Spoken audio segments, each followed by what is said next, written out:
Le Conseil national de la presse a organisé le 29 et 30 novembre un colloque international sous le thème « La refonte du journalisme, comment les systèmes d'éthique et de responsabilité des médias doivent-ils s'adapter ?»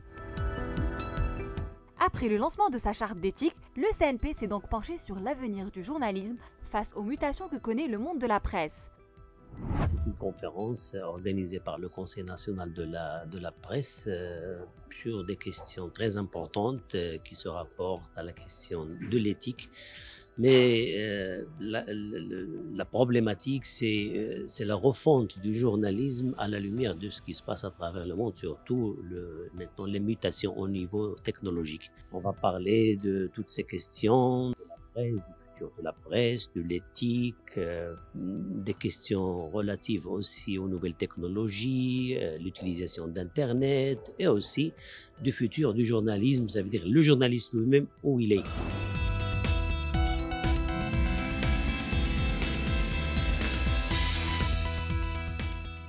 C'est la première fois que le Conseil, depuis sa naissance, qui est toute récente, c'est un nouveau-né, puisqu'il a à peine 1 an, voilà qu'il organise son premier rassemblement, un rassemblement à l'échelon international.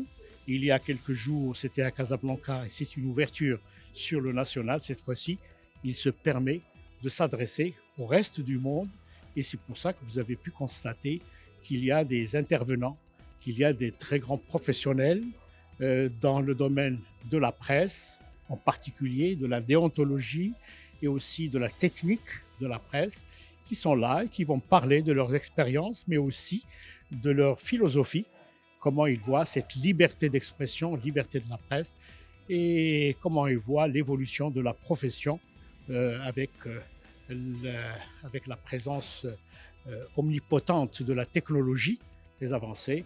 Alors on va apprendre des choses. Mais pour nous, en tant que Conseil national de la presse, c'est une journée mémorable.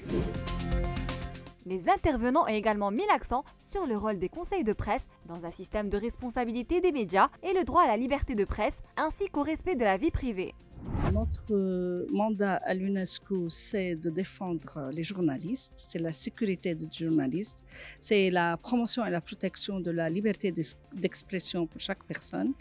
Et la refonte du journalisme sur une base éthique va nous permettre de s'assurer que la circulation des informations est une circulation libre, mais aussi responsable, où on s'assure de la qualité de l'information, parce que les informations peuvent détruire et déstabiliser des sociétés. Au Maroc, au niveau des lois, des constitutions, des réglementations, il y a beaucoup de progrès. Mais les politiques et les lois ne changent pas une société. Il y a un travail qui doit être fait par la presse, mais aussi par la société civile, par les universités, par les écoles, par le gouvernement, par chaque personne, pour la mise en œuvre de ces lois. Il y a des mécanismes à créer, mais il faut que chaque citoyen soit impliqué dans la promotion de la liberté d'expression, qui va bien sûr avoir une influence sur la liberté de presse. Les ateliers qui ont eu lieu ont tout autant permis de traiter différents sujets essentiels pour une profession qui tente tant bien que mal de s'adapter à un environnement fortement impacté par le numérique.